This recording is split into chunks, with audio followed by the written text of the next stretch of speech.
same job being shipped overseas for lower wage markets.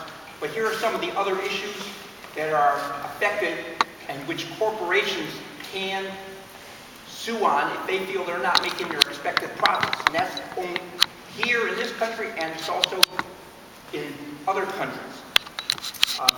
Food and consumer safety regulations, things like pesticides, additives, or labeling regulations can be challenged as subject to being illegal trade barriers. Environmental rules. I have a list here. You can talk to me after the meeting. There's a whole bunch of different specific places, especially in foreign countries where corporations from advanced countries are suing, but it's also going to happen here.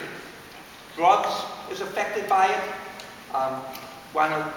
This will limit the availability of low-cost drugs for things like AIDS and malaria in underdeveloped countries, and just in general by the fact that it extends monopolies and extends patent privileges will increase the cost of drugs.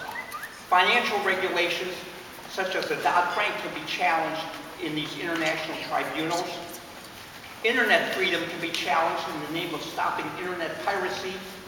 And finally, even tobacco regulations can be and have been challenged by corporations in these trade deals. For more information on this handout I gave, there are some links you could go to or talk to me after the meeting. I just want to say that this does present an opportunity for the environmental group to work with a whole bunch of other groups, because so many groups, labor, health groups, consumer groups, are all opposed to this. It gives us a chance to unite with other groups. But there's also a danger, and the danger is if these deals do pass, it gives one more barrier for us and one more opportunity for corporations to be able to get their agenda across. And it's not only that if free trade deals trump climate. In other words, it's not that the climate has to comply with, it's not that free trade has to comply with saving the planet, but it's that saving the planet has to comply with free trade according to these deals. But also, the speakers you're going to hear today, what they're talking about, even if they went on a domestic level, if there are any international corporations or a foreign corporation, I mean, if a U.S. corporation has a subsidiary somewhere else, they can use these international tribunals to challenge our victory. So this is why, please, if it comes up again, join us in opposing the Trans-Pacific Partnership and any of these deals.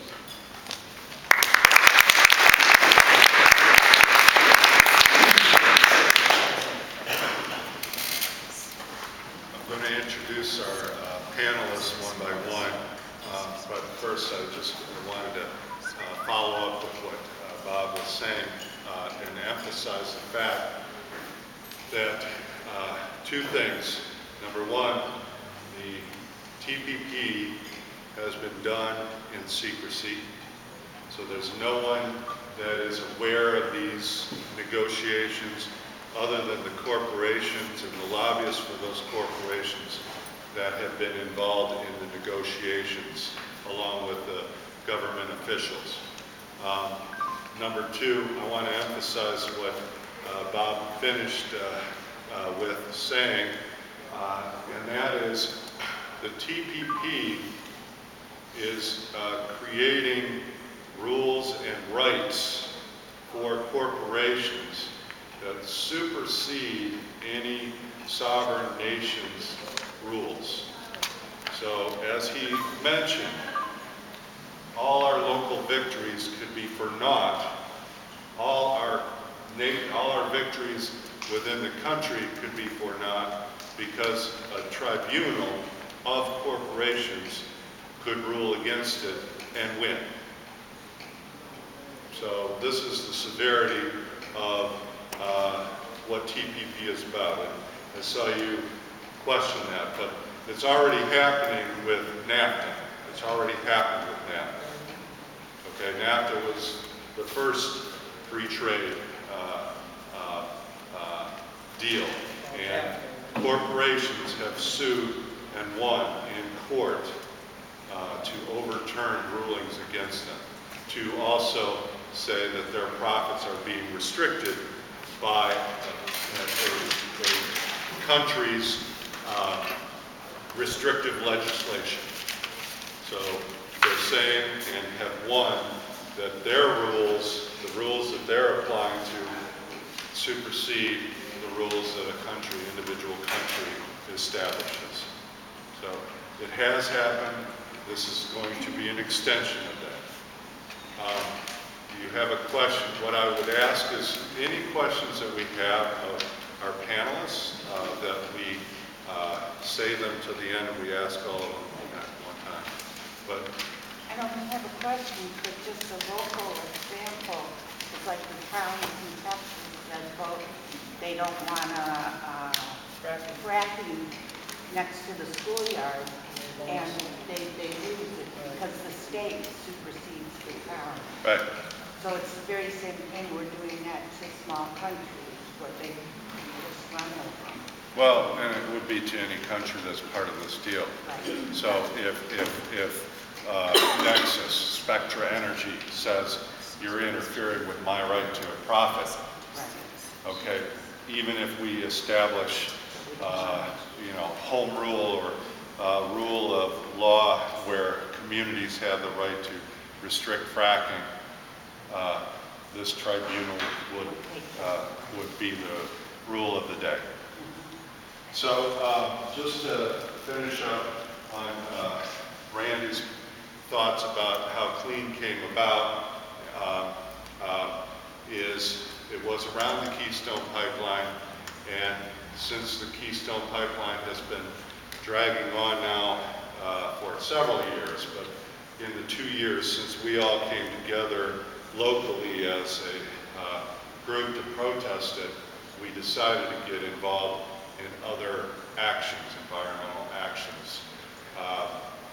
We've been involved in things like net neutrality, which, yes, on the surface it would seem to be not an environmental action, but in a sense it really is, because it would be restricting our ability to communicate with one another. Senate Bill 310, Mike Foley will certainly be talking about that, but we had a determined effort to try to overturn Senate Bill 310, well, not overturn it, but prevent it from passing, with several of us going down to the State House to weigh in on our opinion about it. We've been involved with Broadview Heights. They were one of the, well, you were the first local community to ban fracking, and that got overturned by a county judge, and we were in support of them in their protest for that overturning of their community Bill of Rights. Lately, we've been getting involved with Gerald and his efforts in East Cleveland about the toxic waste dumping that's going on there. So we're expanding, beyond Keystone. So I want to introduce our panels. We're going to have Kathie Jones from Medina County speak first. Give you a little bit of background information about Kathie. She's been a paralegal for law firms in Michigan, Florida, and Ohio, assisting in a wide variety of litigation cases. Co-founder of Concerned Citizens of Medina County. Purpose is to educate Medina County residents and elected officials on horizontal hydraulic fracturing, shale drilling, or fracking, pipelines, compressor stations, and injection wells. And in 2012, the Nexus pipeline and compressor station, which was proposed for Medina County.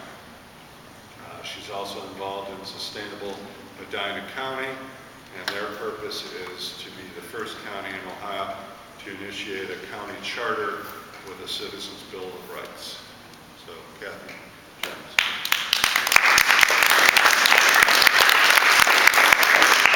Thank you.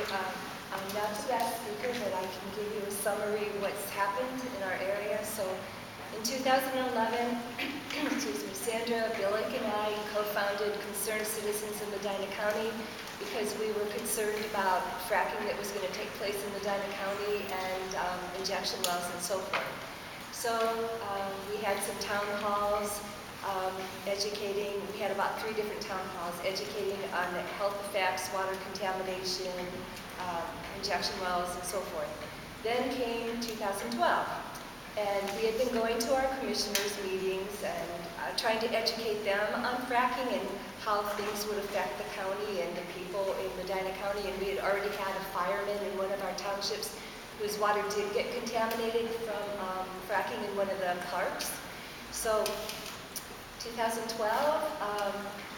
I'd seen online, you know, you're researching all the time, and I saw where Spectra Energy was talking about a pipeline going through Medina County.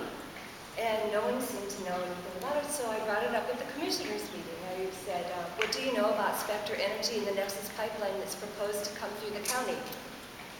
Well, they looked at me like dumbfounded. They didn't know anything. They didn't know what I was talking about, and there was no such thing.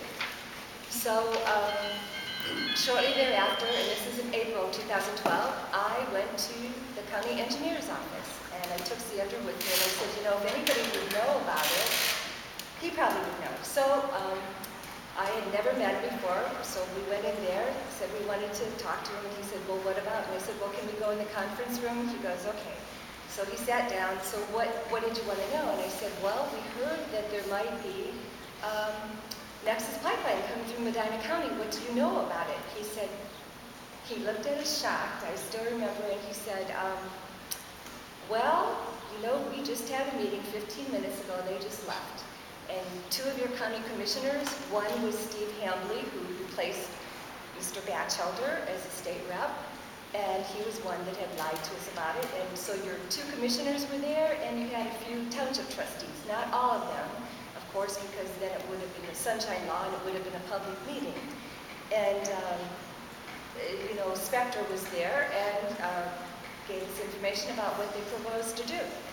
So we said, could we have copies of what, you know, do you have a map? Can we have copies of what they gave you? And he went and copied his notes, really nice notes, and said, I don't have a map, but the commissioners were given a map, and they were meeting with other counties too, Spectra was. So we went back to the commissioners' meeting, and the engineer's map, the engineer's notes showed which intersections it was going to cross, you know. So that was what that was about. So we went back to the commissioners' meeting again, and didn't tell them where we heard this, but said, okay, we understand that there is a pipeline proposed here, you know, where's the map? We'd like the records. We did a public records request. Well, okay, we had a meeting. It wasn't public, but there's no information we can give you. We have no records. We didn't get a map. They showed us the map. I said, well, did you have anything you took notes? Well, Kathie, there was a napkin on the table, and I wrote a few notes, and I just don't remember who I gave that napkin to. So, okay, so we're not finding out anything. You guys are going to play games. So 2 weeks later, we put together a town hall, and we took our Medina County map. Oh, I will tell you where I got the map. Stark County had met with Spectra too, and they gave Bob Downing of the Beacon Journal the map that they had been given, the same map our commissioners would have gotten. So we took that map and transposed it on the Medina County map. So we had all the townships with the streets where that pipeline was proposed to go. We put it on a big projector. We had a town hall, had about 300 people there, the media there, and people were looking to see, wow, this is going right down my street, right by my property. So, of course, the next day, Nexus had their PR out there saying, that's not the proposed map. That was just, it may never even come through the county, and you know, don't worry about it or anything. And then our commissioners, we kept going to their meetings and questioning and telling how dangerous and about the compressor stations and trying to educate them. And they said, you know, that map means nothing. We still don't have a map, and no pipeline is coming through Medina County. You people don't have to worry at all. So, we had another town hall, and then we told people at the town hall, if you do get any letters from Spectra, let us know right away, because then we'll know what we have to do. So up to, nothing had happened from April 2012, June 2012, till August of 2014. One Sunday night, I got a letter from this man, Mario. He goes, do you remember me? I was at that town hall meeting 2 years ago, and I got the letter. And I go, what letter? He goes, from Spectra. They want to survey my property for the pipeline. And I said, okay, we'll come over to your house. So I went over there, because I had to see the letter, what it said. And he said, well, what am I supposed to do? What am I going to do? And I said, well, first of all, you have to start going to the county commissioners meeting. You have to tell them that you want a public meeting with Spectra. You want your questions answered. You want a town hall. And you have to start going to your township trustees meetings. He goes, it's a waste of time. And I go, no, you have to keep doing that. So I'm going to rush a little because I've got a 1-minute warning here. So what happened then, other people had gotten letters. So we put together a meeting with the community, and we had people from Lorain County come and people from Fulton County, because they were all getting letters.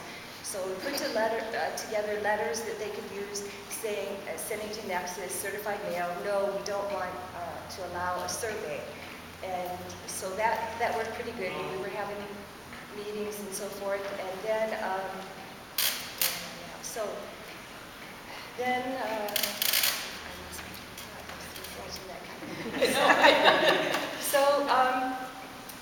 so anyway, the pipeline is in Medina County. We formed in, I believe it was February last year, Sustainable Medina County, and worked with Tish to see about getting a charter, because we are still,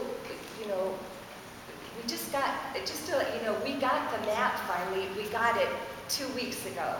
And so we were the first county to try to put a charter on. And of course, when the Secretary of State has ruled that that the wording wasn't proper, but the Supreme Court last week ruled that our wording was proper, except that we didn't put form of government, which we said in our Bill of Rights it would be the same form of government we have now. And I'll just tell you one other thing, because I know Tish wants to get going. We also there's just so much to tell. We also have a court case coming up in Thursday of this week. The property owners have been fighting to not let Nexus survey their properties. And if Nexus can't survey their properties, they can't give the figure to FERC showing that they surveyed all these properties and got people to sign on.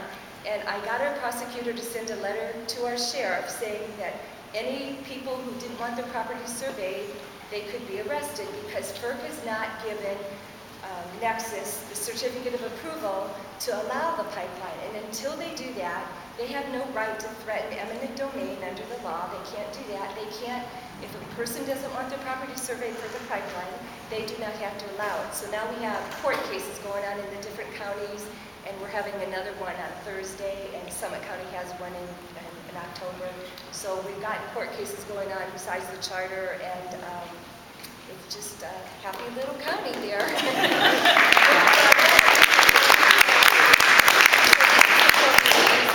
First they ignore you, which they did.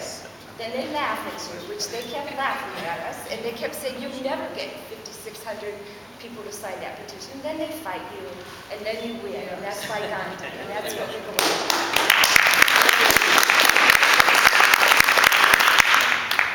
So next up is Tish Odell. Tish is currently working with Community Environmental Legal Defense Fund, or CELDF, as Ohio community organizer to assist other Ohio communities to organize rights-based initiative in their communities.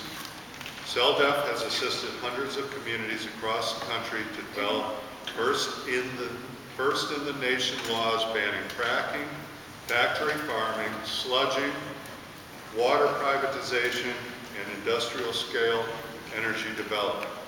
She is also the Ohio Community Rights Network coordinator and president, working to organize and assist county chapters for OHCRN to build a movement of community rights organizing throughout the state to culminate in constitutional change that will guarantee people's rights to local self-governance and the rights of people over corporations.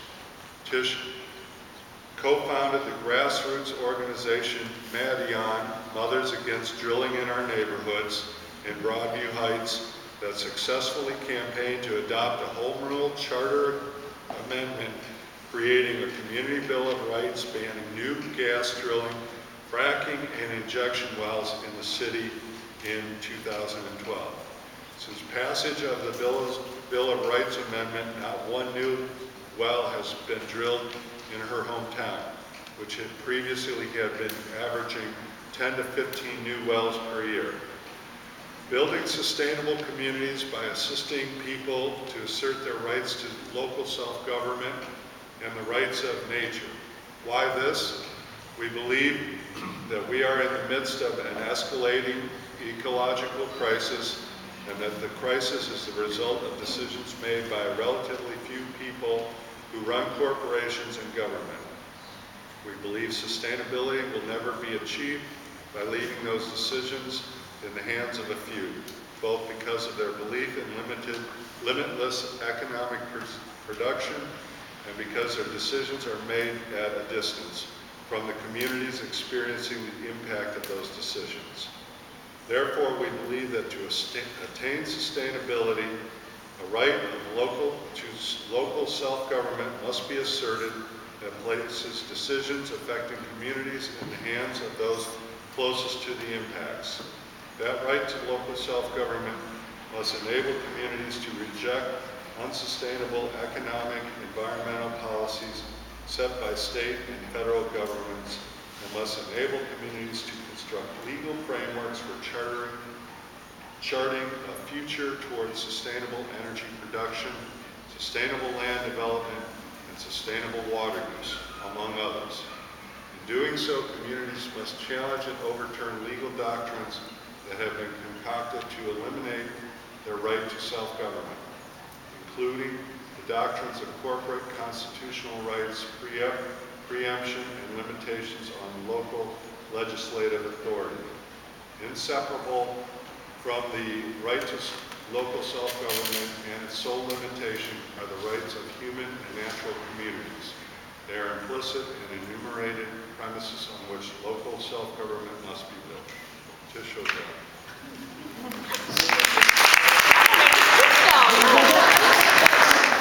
Now, okay, a couple things. First of all, I want to say everybody who's heard me before knows that I tell it like it is. I don't pull any punches. So I now introduce myself by saying I am from the colony of Broadview Heights. I am from the oil and gas drilling colony. Okay, and anyone else who lives in a community that has not been able to stop harmful projects, you are also living in colonies. Because when you cannot stop projects, and we did this democratically. We did a petition, we put it on the ballot. 67% of the people who live in Broadview Heights said they did not want any more gas drilling in our community, any new drilling. The court overruled that because they said the drilling companies have more rights than the people in Broadview Heights. So let's call it what it is. We live in a colony. We also live in a corporate state. Ohio is a corporate state, okay? And this is something that we, the people, need to change. And I've heard several things, this morning, or in the introductions this afternoon, that all lead me, I just wrote some notes, like the Keystone Pipeline is how CLEAN started, which is very good. We all start with a single issue. There's some single issue that we either, whether it's in our community or something like that nationally, that gets us motivated and involved. But that's part of our problem. Okay, while we're fighting one single issue like the Keystone Pipeline, if you look at them, there's pipelines going on all over the country. So go ahead, stop one. There'll be 500 other ones going in. There's one going through Medina. So we need to start rethinking some of this. People talked about the TPP. Our Bill of Rights addressed the TPP. When we make it illegal in our communities with our Bill of Rights and by self-governing, we've put in there not only does state preemption and laws that our legislature passed, they can't supersede the people and corporate rights can't. We've also covered in there international treaties that they cannot supersede the people's rights. One of the things you have to understand is that we hold the power. Okay, and that's something most people don't think. They keep going because we're directed that way to our elected officials, that they're somehow going to save us. They're going to save our communities, and they're not. The courts aren't going to save us, your electeds are. You people sitting here in this room are the ones who are going to save the planet and your communities. You know, we've been allowing corporations to create a system and structure of law for over 160 years that gives them rights over us. And we haven't been paying attention. While they're getting a single win, giving them First Amendment rights, Fourth Amendment rights, Fifth Amendment rights, we're working on one issue, one chemical, one harm in one community, saving one stream. So I don't know if you can understand where the difference is. So the community rights movement is what we're trying to promote between CELDF and the Ohio Community Rights Network, is about the people having a right who live within the community. The community has rights, and we have to elevate nature's rights as part of the community.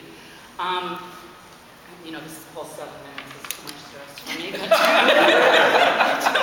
oh my God. I know. Everybody who's heard me talk before, they know there's no way Tish can talk in 7 minutes. There's too much to say. So this is just to give you maybe some interest so that you'll pursue, like, looking up more information. And I know Paul had these out there. This is our latest newsletter. I encourage you to please take one and read this, because this is our newsletter. It has stuff in it from all over the country. This isn't just in Ohio that we're working on this. Oh, and I want to mention too, Broadview Heights, just so you know, the court overruled our Bill of Rights, but we're not done. You know, we filed a class action lawsuit against the drillers, the state of Ohio, and a judge threw us out because the Attorney General filed a motion to dismiss, and the judge just gave him that no problem. Well, we're appealing that, and we're going to keep appealing it. And even if the Supreme Court says we don't have the rights, I personally don't believe it. Yeah. So anyway, what I wanted to do, I thought instead of reinventing the wheel, I thought this is our latest little booklet, and it's called On Community Civil Disobedience in the Name of Sustainability, the Community Rights Movement in the United States. And it pretty much explains the strategy of community rights, but it starts out, and I just thought I'd read a little to entice you to maybe purchase it. I brought some you could buy, and all the profits go to the Ohio Community Rights Network. But anyway, it starts out and it says, sustainability is illegal under our system of law. So as we're spinning our wheels trying to create a sustainable community, use Broadview Heights as an example. How can we make Broadview Heights sustainable when the drillers are allowed to come in and do an unsustainable activity in our community? We could never make a sustainable community, right? As long as we don't have the right to stop unsustainable activities. So this is our co-founder, Thomas Lindsay, who wrote this, and he said, I have been trying to explain how our system of law in the United States systematically strips communities of the power to adopt and enforce local laws when those laws come into conflict with decisions made by corporations that want to use those communities for various projects, and how our system of law elevates the corporate right, and I'm going to say corporate rights in quotes, to decide above the rights of you and me to clean air, clean water, and sustainability in general. But of course, most people living in the United States can't hear this because it directly challenges a central myth that we've been fed all our lives. And that's that we actually live in a democracy where we have the ability and authority, indeed the right, to govern ourselves within our communities. Because of our belief in this myth, we have a difficult time hearing anything that doesn't fit within it.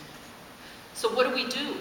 We try to work around the bedrock system of law by appealing permits issued under federal frameworks designed by the very corporations that those frameworks are supposed to regulate, and by trying to negotiate with the corporations planning those projects. In other words, instead of questioning why corporations can legally treat our communities as sacrifice zones, we just accept their authority to do so, while attempting to make their proposed project a little less harmful.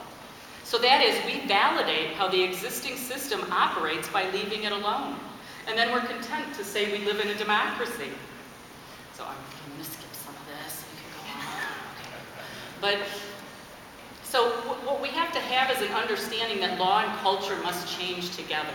Okay, and others who came before us understood this dynamic. The abolitionists understood that they lived in a slave state. Okay, we have to realize we live in a corporate state. So the WHO of the 1840s had built a culture that treated slavery as good. So in order for the abolitionists to destroy a system of law that treated slavery as legal, they had to destroy a system of culture that treated slavery as good. Women were in the same position, hacking away at the legal and constitutional structure while simultaneously dismantling a culture that treated women as inevitable and unquestionable second-class citizens. So in other words, our challenge is we have to turn the system upside down. We need to have a direct and frontal challenge to a system. Okay, so instead of these little single individual fights we're doing, we need to be smarter in our activism. So anyway, that's just I'll just leave it there, but that's what the book is about. It explains the whole strategy. What we're doing with our county charters, with our local bills of rights, is a direct frontal challenge. The state is saying, it's illegal, you can't do this. And we're saying, no, we have the right to do this. We have the right to protect our community and the right to self-govern. Remember the part, I'm just going to leave it with this, remember? We the people, all powers inherent in the people, not all powers inherent in corporations. And we the people have the right to alter, reform, or abolish any form of government that is not protecting us and when we deem it necessary. Well, guess what, folks? We deem it necessary now. Amen.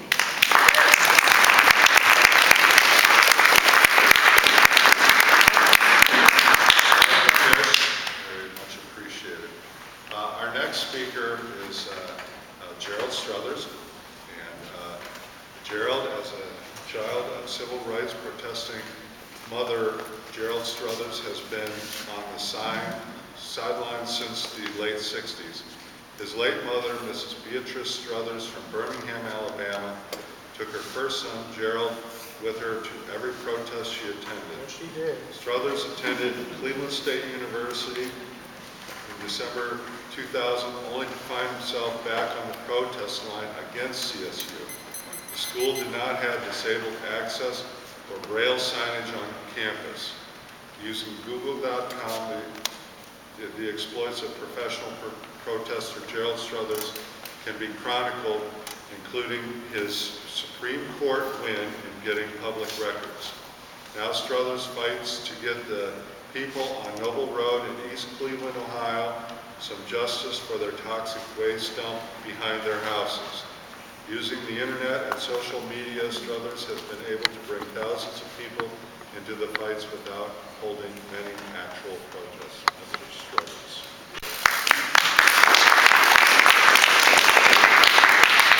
Good afternoon, everybody. I actually have my own timer because I talk a long time. I got a lot of stuff. Got like a timer. It's going to tell me how close I am. So I decided to do a PowerPoint presentation, and I don't know if you know it, I'm a reporter, and I'm also an activist, a very strong activist. I've won more public records cases than anybody in the state of Ohio. I believe in the public's right to see what's going on. So if you look up public records, which is Ohio Revised Code 149.43, I'm the stellar person. I actually have a case right now in East Cleveland, Ohio, which we're like to call them too, against the school board to get public records. Now, getting into what I'm doing now is 4112news.com, social media, the new way to protest. And I'm going to show you some stuff real quick because I want to show you this video of these little kids who are actually protesting. So I want to save myself time so I can do that. And I don't have the little fancy thing to go forward on it, so I got to do it the hard way because we're going to keep it real. Keep it real. Be prepared to get arrested. Have a camera or someone taping it. Tent camera. Are you really trying to get something changed? Because a lot of people aren't really true to the way we used to do it as activists. I am. And I've been busted. So in addition to all the stuff you're to see, my little criminal history and all the stuff going on, and stuff that's continuing, I'll call them continuing investigations. I don't really worry about it too much because I know I'm doing the right thing. So be prepared to get arrested. Keep it real. Is this line really here? How many people think the line's really here in this picture? Raise your hand if you think the line's really here. That's correct. The line's not really here. We're keeping it real. It's chalk. It's on the sun. I just want I just had to put that in there. So this is me. I'm a protester. I do it sometimes by myself. You don't have to have an army of people. You don't have to have a lot of people out there to protest. You can do it one person. Maple Heights schools, when I went against Maple Heights schools, that's one of the cases you'll see. I did it by myself. I protested out in the cold, out in the snow. They called the police on me. One guy out there protesting. When am I causing a problem? What were they worried about? They were dirty inside. They were doing something wrong, and I wouldn't let it go. Because if you're truly a protester, you're gonna make sure that you keep the people, keep staying in their mind until they go personal on you. And once they go personal, it's over. Right now, in East Cleveland, Ohio, on Noble Road, which is at the corner of Euclid and Noble Roads in East Cleveland, Ohio, we have a dump. Not just any dump, we got 2 dumps. This is one of 2. This is the Noble Road dump site. This is what's in the people's backyard. Our city council, our mayor, voted this in without telling the people behind, in your backyard, we're gonna put a toxic waste dump. Never told them. They didn't find out until it got to be like this, in their backyard. It was ridiculous. When they called me, they called 411 News, they said, we need some help. So we came out and did some help for them in getting the media out there, which is a very important part of getting the media out here, because this is a poison dump. It's making people sick. People are gonna die from it. You can sit back and you can act like you don't care,